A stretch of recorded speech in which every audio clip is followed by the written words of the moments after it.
পেঁপে তো অনেক রকমভাবে খেয়েছো বন্ধুরা। পেঁপের মধ্যে এক মুঠো মুগের ডাল দিয়ে দেখো কত সুন্দর রেসিপি তৈরি হয়ে যায়, যেটা ভাত বা রুটির সঙ্গে খেতে দারুণ লাগে। নমস্কার বন্ধুরা, রিনাস কুকিং উইথ নেচারে আপনাদের সবাইকে স্বাগত। চলে এসেছি আজকে রেসিপি নিয়ে। আজকে রেসিপি সম্পূর্ণ নিরামিষ পেঁপের তরকারি তৈরি করে দেখাবো। তার জন্য এখানে দেখো 1 কেজি সাইজের একটা পেঁপে নিয়েছি। পেঁপেগুলো ছোট ছোট টুকরো করে কেটে নিয়েছি। কেটে ভালো করে পরিষ্কার করে ধুয়ে নিয়েছি। আর এখানে আলুও কেটে নিয়েছি। আলুগুলো এরকম ছোট টুকরো করে কেটে নিয়েছি। তোমরা চাইলে এর থেকে বড়ও করে নিতে পারো। কড়ার মধ্যে সর্ষের তেল দিয়ে দিয়েছি। তেল গরম হয়ে গেছে। পেঁপেগুলো কেটে রেখেছিলাম, পেঁপেগুলো দিয়ে দিচ্ছি।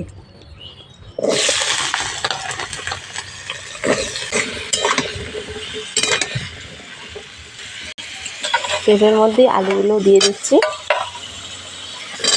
ভালো করে একটু প্রথমে ভেজে নিতে হবে।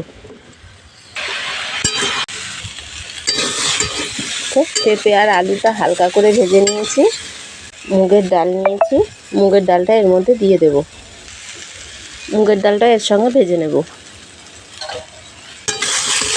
2 চামচ মতো মুগের ডাল নিয়েছি। আমি পেঁপের সঙ্গে ভেজে নিচ্ছি। তোমরা মুগের ডালটা আগে একটু তেলের মধ্যে ভেজে নিয়েও পেঁপে আর আলুটা দিতে পারো। আলু আর পেঁপের সঙ্গে মুগের ডালটা একটু ভালো করে ভেজে নিতে হবে। হালকা করে ভেজে নিয়েছি। এর মধ্যে দিচ্ছি হলুদ,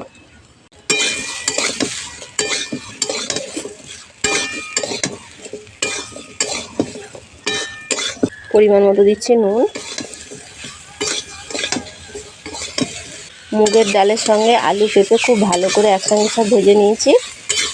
এবার এর মধ্যে পরিমাণ মতো জল দিয়ে দিচ্ছি।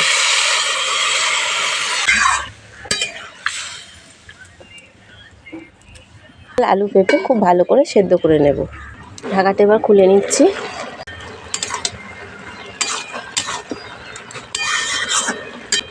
পেঁপে সিদ্ধ হয়ে গেছে। তরকারিটা এবার ঢেলে নিচ্ছি। তরকারিটা ফোড়ন দিয়ে নেব। কড়া ধুয়ে পরিষ্কার করে নিয়েছি। কড়াই দিচ্ছি সর্ষের তেল। তেলের মধ্যে গোটা জিরে, তেজপাতা আর শুকনো লঙ্কা ফোড়ন দিয়ে নিয়েছি। ফোড়ন খুব ভালো করে ভেজে নিয়েছি। 1 মুঠো বাদাম নিয়েছি, বাদামটা ভেজে নেব। এর মধ্যে অল্প একটু হলুদ দিচ্ছি। বাদামটা হালকা করে ভেজে নিলে বাদামটা খেতে ভালো লাগবে। বাদামটা ভেজে নিয়েছি। নিরামিষ তরকারি। 1 চামচ দিচ্ছি আদা বাটা। অল্প দিচ্ছি 1 চামচ মতো জিরের গুঁড়ো।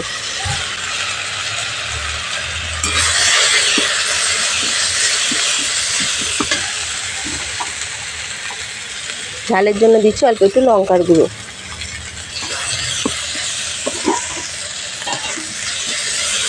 অল্প একটু জল দিচ্ছি। জিরে আর লঙ্কার গুঁড়োটা একটু ভালো করে ভেজে নিতে হবে, যেন আদার কাঁচা গন্ধ না থাকে। তো মশলা ভালো করে কষিয়ে নিয়েছি। সেদ্ধ করে রাখা তরকারিটা দিয়ে দিচ্ছি।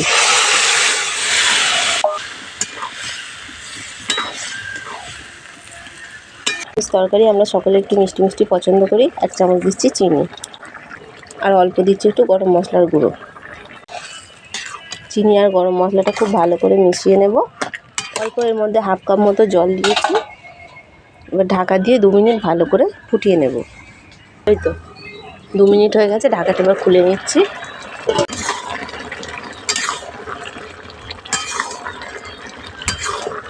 মুগের ডালগুলো খুব বেশি গলিয়ে ফেললে ভালো লাগবে না খেতে। মুগের ডালগুলো এরকম একটু দানা দানা থাকবে, এতে করে তরকারিটা খেতে আরও বেশি ভালো লাগবে। যে কোনো নিরামিষ দিনে পেঁপের এই রেসিপিটা একবার বানিয়ে খেয়ে দেখো, দারুণ স্বাদের হয়। পেঁপে তো অনেক রকমভাবে খেয়েছো, এইভাবে মুগ ডাল দিয়ে একবার বানিয়ে দেখো, খেতে খুবই ভালো লাগে।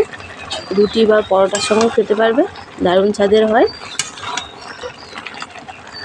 তরকারিটা একটু এবার মাখো মাখো করে নেব।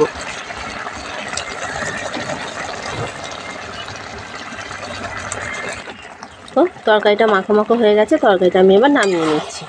এরকমই মাখো মাখো রাখতে হবে। যে কোনো নিরামিষ দিনে এই রেসিপিটা একবার বানিয়ে খেয়ে দেখতে পারো, খেতে খুবই ভালো লাগে। আমি যেভাবে বানালাম এইভাবে একবার বানিয়ে দেখবে, আশা করছি তোমাদের ভালো লাগবে।